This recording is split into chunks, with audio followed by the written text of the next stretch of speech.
साथीहरु, आज मैले तपाईहरुलाई यस भिडियोमा फ्लावर पट बनाउन सिकाउने छु। त्यसको लागि पहिला सुरुमा तपाईहरु यहाँ जानुस् र यहाँ फ्रन्ट भ्यूमा माउस राखेर स्पेस प्रेस गर्नुस् र यो अप्सनमा क्लिक गर्नुस् र तपाईले सेभ गरेको फ्लावर पटको कलर इम्पोर्ट गर्नुस्। मैले यो इम्पोर्ट गरे। आज मैले तपाईहरुलाई तीन तरिकाको फ्लावर पट बनाउन सिकाउने छु।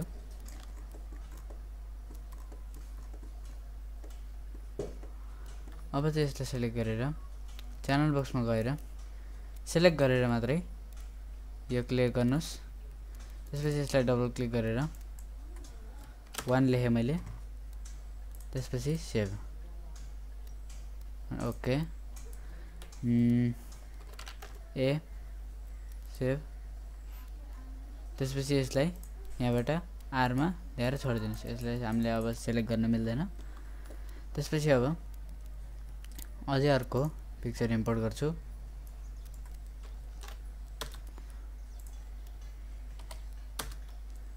यो इम्पोर्ट गरे। यसलाई चाहिँ मैले स्केलिङ टुलको हेल्पले सानो बनाउँछु र मुभ टुलले यसलाई यहाँ राख्छु। यसलाई पनि यहाँ एउटा लेयर बनाएर यसलाई मैले बी बनाउँछु र यसलाई यहाँबाट यो कलर चुज गरेर सेभ गरिदिन्छु। यसलाई पनि यहाँबाट आर मा ल्याएर छोडिदिन्छु। र अब सेलेक्ट गर्न मिल्दैन हामीले। फेरि अर्को एउटा इमेज मैले इम्पोर्ट गर्छु। यो इमेज इम्पोर्ट गरे। यसलाई चाहिँ मैले यहाँ ल्याएर राख्छु।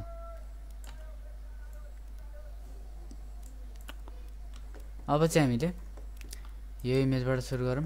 पहिला सुरुमा यसलाई सिलेक्ट गरेर यहाँ एउटा लेयर बनाउँछु। यसलाई चाहिँ मैले सी लेखेर सेभ गर्छु। यसलाई पनि आर मा ल्याइदिन्छु र यसलाई अब सिलेक्ट गर्न मिल्दैन। यहाँबाट ग्रिडलाई अफ गर्नुस्। अब यहाँ कर्भ सर्फेसमा गएर यो टिपी कर्भ टुल लिनुस् र अब यहाँबाट यसरी ड्रा गर्दै जानुस्। यस्तै ड्रा गर्न मिल्ने खालको पिक्चर इन्टरनेटबाट डाउनलोड गर्न सक्नुहुन्छ तपाईहरुले।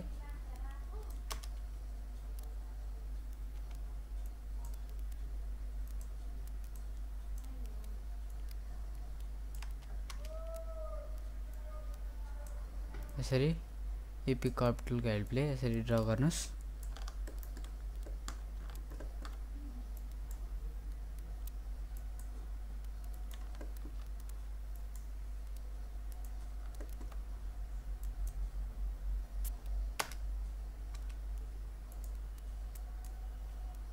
यस्तै गरी ड्रा गरेर यसको सेन्टरमा आएर इन्टर प्रेस गर्नुस्।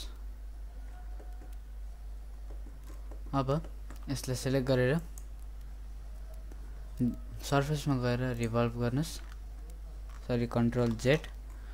यसलाई डी प्रेस गरेर यसको यो पाइभट पोइन्टलाई 4 प्रेस गर्नुस्। यसलाई भी प्रेस गर्दै यसलाई यहाँ भर्टेक्समा स्न्याप गर्नुस्। फेरि डी प्रेस गरेर अफ गर्नुस्। अब सर्फेसमा गएर रिभल्भ गर्नुस्। हेर्न सक्नुहुन्छ। यहाँबाट लाइटिङलाई टु साइडेड लाइट गर्नुस्। पर्सपेक्टिभमा गएर हेर्न सकौँ। अब मैले यो इमेजलाई मैले इन्भिजिबल गर्छु। यहाँबाट भी लाई प्रेस गर्नुभयो भने इन्भिजिबल हुन्छ यो।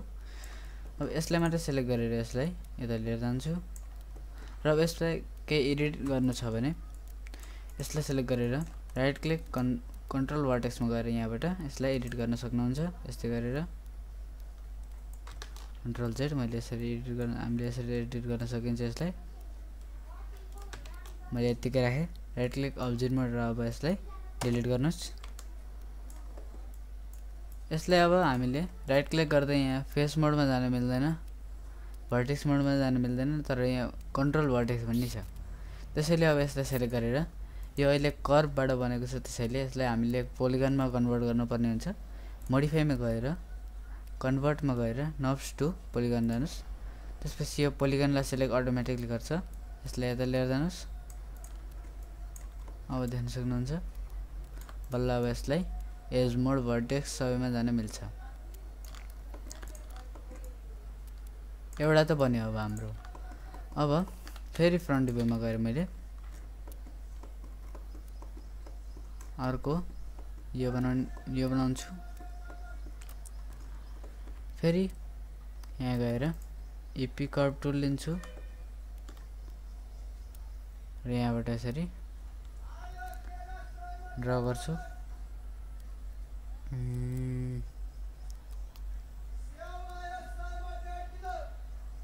यहाँबाट सुरु गर्छु मैले।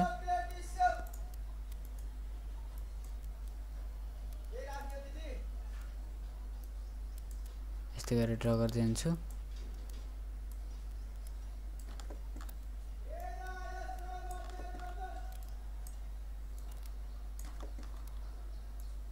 मैले यस्तै गरेर ड्रा गर्दै हेर्नुस् र सेन्टरमा ल्याइसकेपछि यसलाई फेरि इन्टर प्रेस गरिदिनु होला।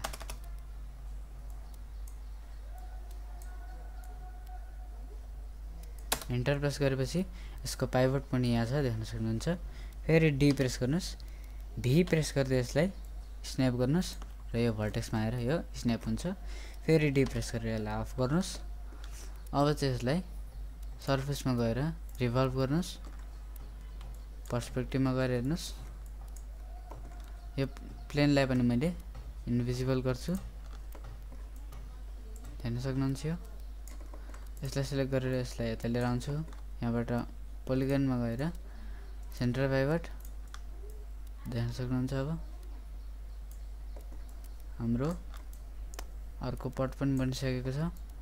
यसलाई पनि अब मोडिफाईमा गएर यसलाई एडिट गर्नु छ भने तपाईहरुले यसबाट गर्न सक्नुहुन्छ। राइट क्लिक कन्ट्रोल भर्टेक्सबाट यसरी एडिट गर्न सक्नुहुन्छ तपाईहरुले। यसलाई सिलेक्ट गरेर कन्ट्रोल जेड अब्जेक्ट मोड यसलाई अब डिलिट गर्छु। यसलाई सिलेक्ट गरेर मोडिफाई कन्भर्ट र नर्ब्स टु पोलिगन गरेर यसलाई यता लिएर आउँछु।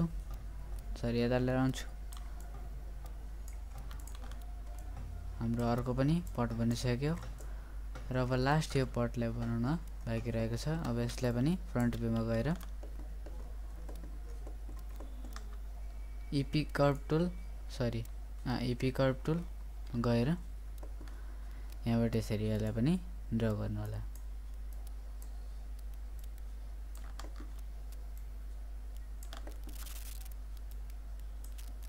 यस्तै गरी सेन्टरमा ल्याएर यसलाई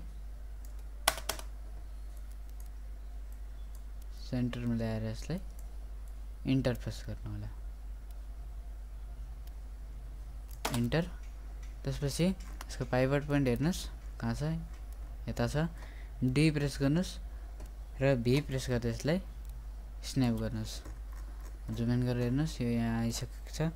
फेरि डी प्रेस गरेर यसलाई अफ गर्नुस्। अब मैले यसलाई पनि इन्भिजिबल गरेर यसलाई सिलेक्ट गरेर सर्फेसमा रिभल्भ गर्छु। पर्सपेक्टिभमा गएर हेर्छु।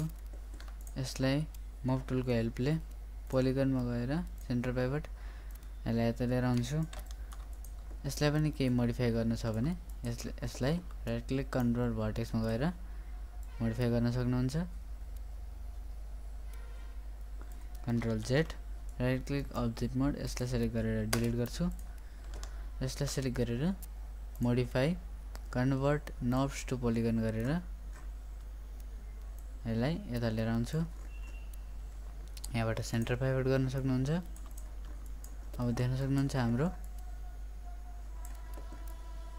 पट बनिसकेको छ। र अब यहाँ गएर इमेज प्लेनलाई डिलिट गर्न सक्नुहुन्छ। अब र यो कन्ट्रोल प्रेस गर्दै यो नर्ब्सलाई सेलेक्ट गरेर डिलिट गर्न सक्नुहुन्छ। हामीलाई नर्ब्सको आवश्यकता छैन अहिले।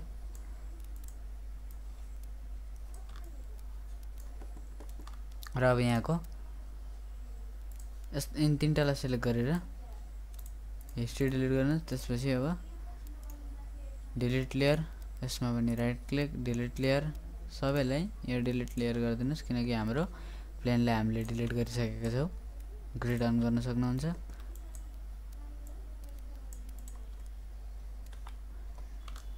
त्यसपछि अब यसको कलरिङको पालो यसलाई सेलेक्ट गरेर right click assign new material fungi यहाँ फंगी 1 मा गएर file folder my computer E save गरेको कलर राख्न सक्नुहुन्छ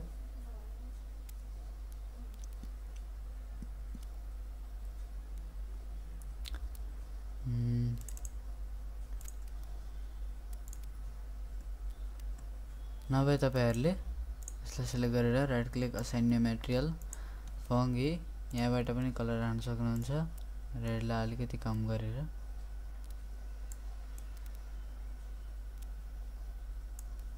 ओरेन्ज टाइपको कलर यहाँबाट दिन सक्नुहुन्छ यसलाई पनि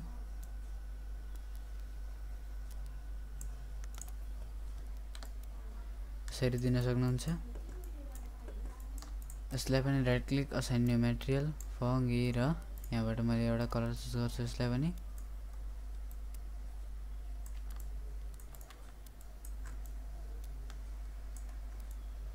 तपाईकै आफ्नो कलर पनि राख्न सक्नुहुन्छ र यसलाई मैले right click assign new material fungi यहाँबाट मैले व्हाइट दिन्छु र राइट क्लिक फेस मोडमा गएर शिफ्ट यसलाई डबल फ्रन्ट भ्यूमा गएर यहाँ माथिकालाई सेलेक्ट गरेर right click assign new material assign existing material र फंगी 2 राइट क्लिक अब्जेक्ट मोड यस्तो बनाउन सक्नुहुन्छ र यो धेरै पातलो लाग्छ भने यसलाई क्लिक गरेर एक्सट्रुड गरिदिनुस् कन्ट्रोल जेड अलिकति बाहिर लिएर आउनुस् स्केलिङ टुलले अलिकति राइट क्लिक अब्जेक्ट मोड सबैमा त्यस्तै गर्न सक्नुहुन्छ एक्सट्रुड गरेर अलिकति थिकनेस बढाउन सक्नुहुन्छ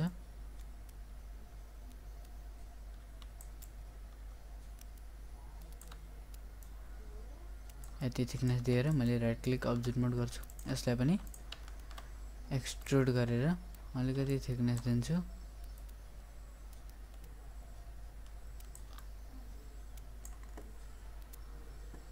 यसको चाहिँ यहाँबाट हेर्न सक्नुहुन्छ ठीक छ राइट क्लिक अब्जेक्ट मोड राम्रो फ्लावर पट रेडी छ यस्तै गरी तपाईहरुले आफ्नै डिजाइनको अरु पनि फ्लावर पट बनाउन सक्नुहुन्छ आजको यो भिडियो तपाईहरुलाई मन परेमा लाइक शेयर कमेन्ट सब्स्क्राइब गर्न नभुल्नु होला